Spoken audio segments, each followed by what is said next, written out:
बिहार में एक बार फिर एनडीए फंस रहा है क्योंकि पिछली बार की तरह चिराग पासवान फिर अकेले चुनावी मैदान में उतरने की तैयारी कर रहे हैं। बता दें कि एनडीए में सीट बंटवारे की चर्चा अंतिम चरण में पहुंच गई है। इसमें बीजेपी और जेडीयू इन दोनों बड़े दलों ने 243 विधानसभा सीटों में से अपने अपने लिए 100 से 105 सीटें रखवाना तय किया है, ऐसी खबर है। ऐसे में सवाल उठ रहे हैं कि जब दोनों बड़े दल कम से कम 200 सीटें खुद ले लेंगे तो फिर बाकी बचे छोटे दलों के लिए कितनी गुंजाइश रह जाएगी। जीतन राम मांझी की हिंदुस्तानी अवाम मोर्चा और उपेंद्र कुशवाहा की राष्ट्रीय लोक मोर्चा को कितनी सीटें मिलेंगी ये तय नहीं है।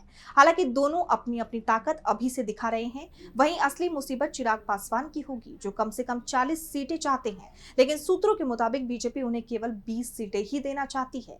बीजेपी के एक वरिष्ठ नेता ने कहा कि 40 सीटें उनकी क्षमता से अधिक हैं। उनके पास 5 सांसद हैं और इसका सम्मान किया जाएगा, लेकिन उचित संख्या 20 के आसपास है। मतलब चिराग की बात मोदी नहीं सुनेंगे।